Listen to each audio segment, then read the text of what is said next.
Good evening from London Euston. I'm going to kick off by telling you one of the best things you can do from here, and that's get as far away as possible by taking a train overnight all the way to the very north of Scotland. Let's go. And I can finally record this shot after waiting for about 5 minutes for all the PA announcements to finish. Typical train station. God. So we're taking the Caledonian Sleeper all the way up to Inverness. It's going to take a good 12 hours or so, but that's okay because I'm going to be asleep, or at the very least lying down in the dark. Look, it's the Caledonian Sleeper. Now, what's very exciting is that because the Caledonian Sleeper have very kindly given me a room for the night, I get to come into the guest lounge here, which means I can pick up my very first iron brew of the trip. It's got to be done. I actually quite like iron brew.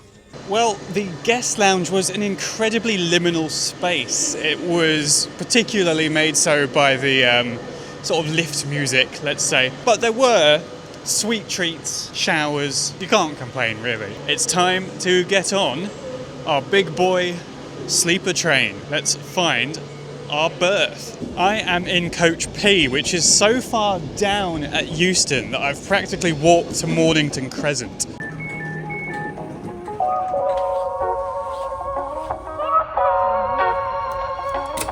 Hi, I'm Vaguely Mundane. Welcome to my crib. Come on in. A bunk bed. Here we go, bottom bunk, top bunk.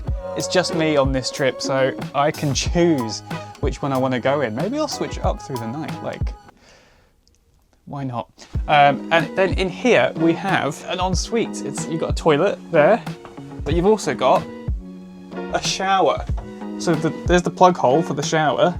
I guess I just like sit on the toilet and shower. I don't really know how it's going to work, to be honest, but there's shower gel, there's shampoo. We've got a full-length mirror, which obviously that helps to make it feel a little bit more spacious because there's the mirror. You've got over here we've got a sink.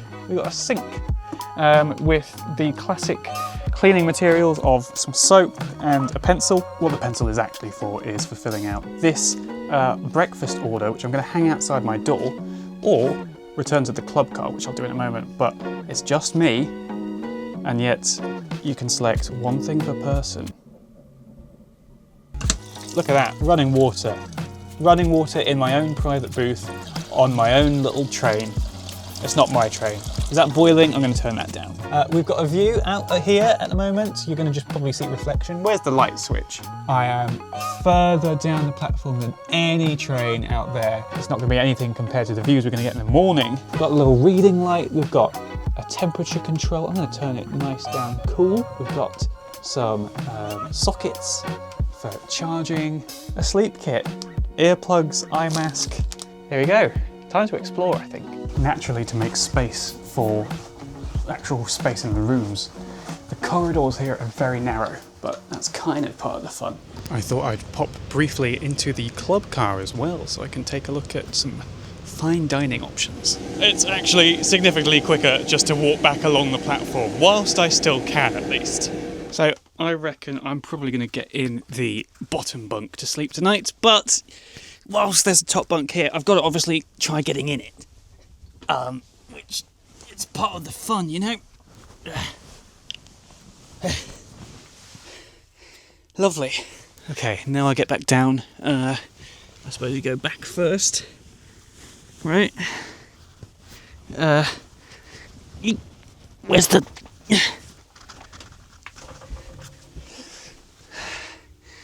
And we weren't actually moving, so that was like easy mode. And now we're on the move. It's quite weird to be on a train with my shoes off. Don't do it normally. Now, of course, I could eat in the club car, but I think it's more exciting to order into my room. I've already had my dinner, so I'm not too hungry, but I've got to make use of the novelty.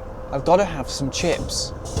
Room service on a train. I'm never going to get tired of that. Oh, by the way, I'm only sat on the floor to get a new angle. I wouldn't normally be sat on the floor. It's a comfy floor though. Now naturally, if you're going to travel in style like this, you also need to sleep in style. So, one moment, because it's time for the tube Jim Jams. Right, let's crack open my sleep pack. We're not done with the fashion. This is my little sleep mask. Look at that. Yeah, now we're cooking. And I've got some little earplugs as well, which, you know, it's not loud in here, but you can certainly hear the rumbles and the rails beneath you. Time to get some shut-eye. Oh, I can't find a light like this because I can't see. I could recreate that Limmy meme. Night!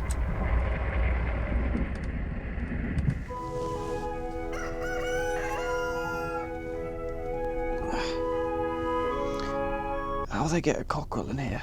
So it is quite early in the morning and we're rolling through the Scottish Highlands. I'm going to do something I've never done before, which is have a shower on a moving train, or indeed on a train at all. Got my towel, and you're not coming in, obviously, so I will describe it afterwards. That was such a bizarre experience because it really feels like you're doing something you're not supposed to, because water ends up all over the floor, over the cover of the toilet. It was a warm shower, and it was operated with one of those push buttons like you get at a leisure centre, so you get like a spurt of water for 20 seconds or so. But it was much nicer than a shower on a train really has any right to be. I was a bit worried that water is all going to flood into the main vestibule, but we're good. It does mean I can't go back in there with socks. I thought I would just pop out into the corridor briefly to see out the other side, and the purple heather is particularly stunning.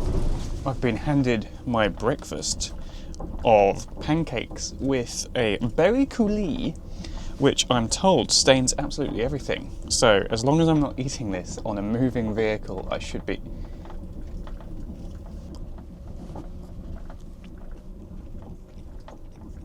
That's good. But wait, life hack. I've got a vegan bacon sando as well. We can't start using the word sando. That's inappropriate. I recommend double breakfast. Some gorgeous stations around these parts. It's a shame I'm not going to have time to pop out and explore for a bit. We got to keep going north. So here we are then. We've made it. Sunny. Oh, God. Sunny Inverness. So I was at the front of the train leaving Euston, but I believe at Edinburgh the locomotive came off the front, went round the back, and we went out in the other direction. So I ended up at the back of the train. I smell fish and chips. It's not even 9 AM. Now, Inverness might be the most northern city in the UK. We've got more north to go yet, but not for a couple of hours. So, in the meantime, there's another lounge at this end. No shade to Euston, but this is quite significantly the nicer of the lounges. So here we are in Inverness.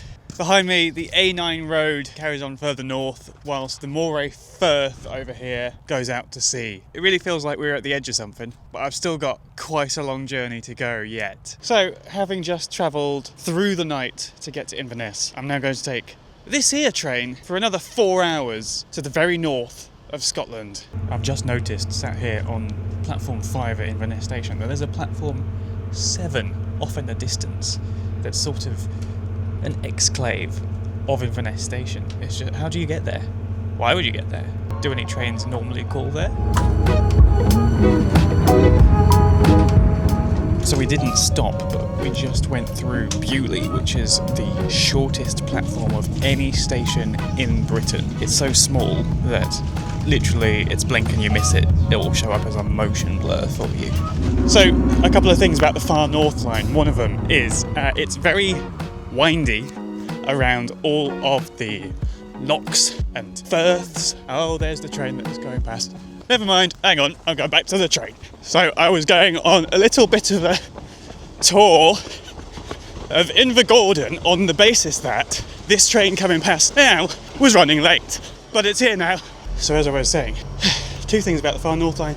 It's very windy and a lot of it is single track, which means the only place that trains can pass each other is often at the stations. And given that this train here was late running, it meant we were held here at Invergordon for a little bit. So I was going to have a little bit of a look around until I saw the train coming, which means that this train can go. And I wouldn't have minded a couple of minutes in Invergordon, but not a couple of hours. Instead, here's near enough 3 hours of journey condensed into about 20 seconds.